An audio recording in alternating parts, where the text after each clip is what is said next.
Momento se tornó un hombre, yo casi diría, más latinoamericano que colombiano y casi más internacional que latino. Desde fines de 70 con un fuerte trabajo territorial y articulación, pero con los intelectuales colocados en una perspectiva de adelante de los movimientos sociales, una concepción un tanto más iluminista.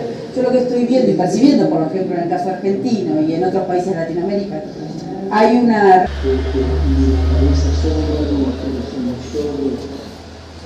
pueden hacer escapar sino enfrentando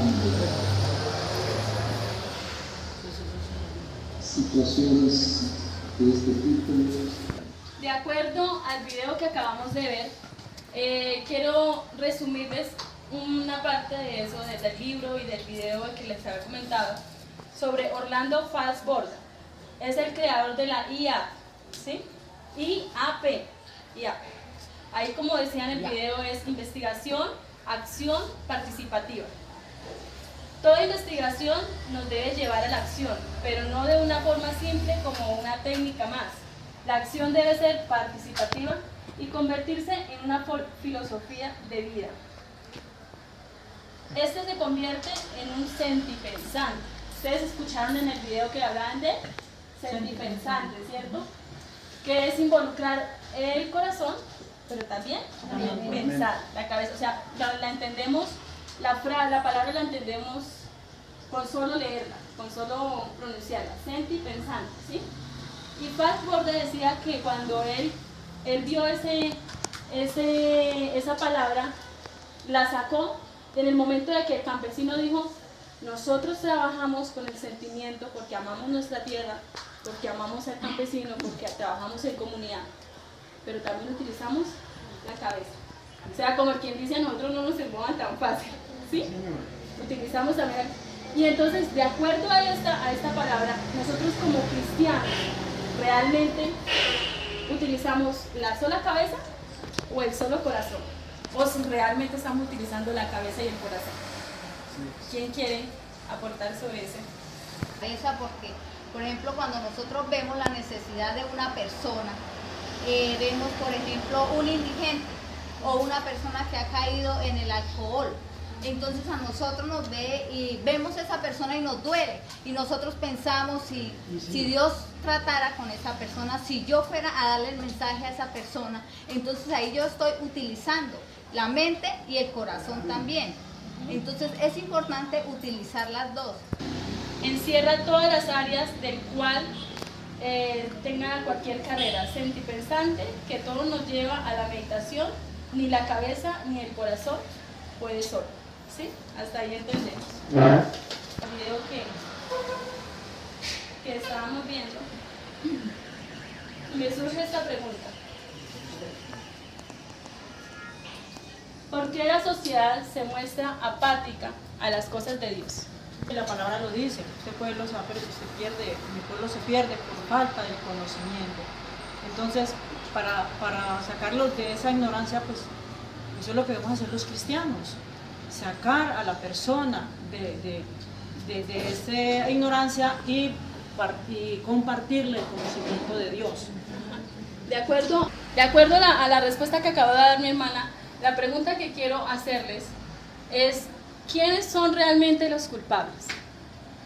¿El cristiano que no le compartimos a la sociedad? ¿O la sociedad que no entiende a los cristianos? El cristiano que no le comparte a la sociedad, porque el cristiano tiene que tener la sabiduría como cristiano de compartirle a la sociedad. Pues mi opinión es que está dividida. O sea, ¿por qué? Porque pues nosotros como cristianos debemos dar el mensaje, ¿cierto? De pronto no lo damos porque se nos ha enfriado el amor hacia las almas. Pero ¿qué pasa? También Dios le ha dado al hombre un libre albedrío. Él puede escoger servirle a Dios o estar en el mundo. Entonces Dios a todos nos da la oportunidad. Entonces yo digo eso, que cada uno escoge. ¿Por qué no la gente es indiferente al Evangelio? ¿Por qué razón? Porque no nacieron en el Evangelio, nacieron en una condición de religiosidad. Y cuando ya vinieron a conocer el Evangelio, cuando ya se les está pregonando el Evangelio, pues ya son adultos y para ellos ya va a ser muy difícil tener que aceptar algo que no le enseñaron desde la niñez. Charles Borden también hablaba sobre el amor al prójimo, que todas las religiones y todas las culturas, aún a las que nosotros decimos sectas, habla sobre el amor al prójimo. Si tú hablas con el testigo de Jehová, el que le dice, ame al prójimo. Si tú hablas con el católico, ame al prójimo.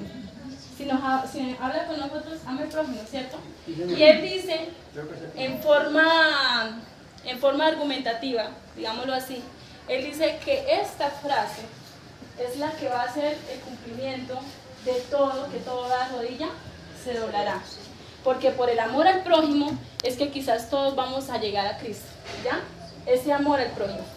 Y por eso yo quiero hacer esta pregunta, el amor al prójimo. En base a este versículo, ¿de qué manera demostramos nosotros como cristianos el amor al prójimo a las personas que comparten una cultura diferente a la mía? O sea, en el idioma que él habla, y poder llegar y extenderle el amor de Dios, hablándole del Señor. Esa es la forma de poder capacitándose para poder llegar y poder extenderle ese amor, hablándole de la salvación, sin importar qué raza sea. Pues teniendo mucho amor primero y tolerancia, porque las dos cosas nos llevan. Y yendo a donde esa persona a darle, no importa lo que él haga, ¿sí? Pero entonces el evangelio es de amistad, el evangelismo es de amistad. Entonces yo le llego a esa persona, aborrezco lo que él hace, pero lo amo a él, ¿sí? Entonces, porque debemos aborrecer el pecado, pero amo al pecador. Entonces, ese es mi... Que la gente prefiere tener contacto con el mismo círculo, con la misma persona, convivir con mi misma cultura, y no convivir con las personas que tienen otra cultura. Porque la iglesia de hoy, no todas, pero en su gran mayoría, nos hemos vuelto grupos sociales de élite. O sea, élite quiere decir que somos iglesias elitistas, no elitistas porque seamos iglesias de gran envergadura económica, sino porque queremos encerrarnos de pronto entre nosotros mismos. Y véase que muchas veces cuando un evangelista, hoy en día los que se hacen llamar evangelistas, ¿a dónde van a predicar? A iglesias, y las iglesias de que están llenos, de gente que ya conoce de Cristo. Y encontramos evangelistas predicándole de Cristo a los que ya conocen de Cristo, y nos estamos predicando entre nosotros. Pero yo no he visto que ellos digan, voy a ir a una comunidad indígena donde ni siquiera entienden mi lengua, voy a ir a una comunidad afroamericana, los que están en el Pacífico, porque tengo pastores amigos que están ahora ya haciendo la obra, que llegan a un lugar donde no conocen de Cristo. Entonces la iglesia hoy está muy cómoda, predicándonos entre nosotros, comiendo entre nosotros, haciendo actividades entre nosotros, pero no rompemos ese esquema de cuatro paredes para salir, por lo que decía pues la hermana anteriormente, por comodidad. O sea, estamos siendo una iglesia acomodados, estamos acomodados, la comodidad es la que nos tiene. Por eso miramos que la iglesia primitiva salió de su comodidad gracias a la persecución que hubo, y fue cuando entonces se fueron unos para un continente, otros para otro, y el evangelio de la época se extendió. El sistema económico capitalista privado, ¿en qué ha afectado a nuestra sociedad? Y de la misma manera, ¿en qué ha afectado al pueblo cristiano? Está dañando las iglesias, ¿sí? Si usted va y le habla a una persona de la sociedad que nunca ha asistido a una iglesia cristiana, ¿sí? De hecho, si aquí hay alguno que no ha asistido a ninguna iglesia cristiana, de pronto me puede responder eso, que es verdad, me puede afirmar que es verdad, que no van a una iglesia. Algunos de ustedes, de pronto cuando han compartido el evangelio en los parques o a un familiar, ¿alguna vez les han dicho a ustedes no voy a la iglesia porque piden mucha plata? Sí, les han dicho. El capitalismo moderno ha afectado primero a la sociedad, en que ha convertido al hombre más dependiente del dinero que de Dios, y ha afectado a la iglesia, han contaminado la iglesia de cierta manera, y yo pienso que el capitalismo moderno, de ahí nació la común conocida teología de la prosperidad, porque muchos dejaron de tener la iglesia como un lugar santo de Dios y la convirtieron en una empresa. Y hoy en día muchos manejan la iglesia como una empresa, como un negocio, porque el capitalismo empezó a contaminar. Como decía, aportaba la hermana anteriormente, pues hay muchos que que no lo hacen, no son todas las iglesias, pero hay iglesias que las miramos y esas iglesias están siendo contaminadas por el capitalismo, son iglesias de élite, donde lo que interesa no es tanto lo que Dios obre en la persona, sino empiezan a vender milagros, empiezan a convertir en negocio el evangelio de Jesucristo. ¿En qué está afectando a la iglesia cristiana? Pues que en la gente que se fija en la plata, está afectando a la sociedad, porque pues está perdiendo más almas. Y los cristianos que se fijan en la plata se están afectando ellos mismos, se están perjudicando porque también se van a perder. En conclusión, ¿qué nos deja de enseñanza Faxboard? ¿Qué nos está dejando este tema como enseñanza para aplicarlo nosotros como cristianos? Dale.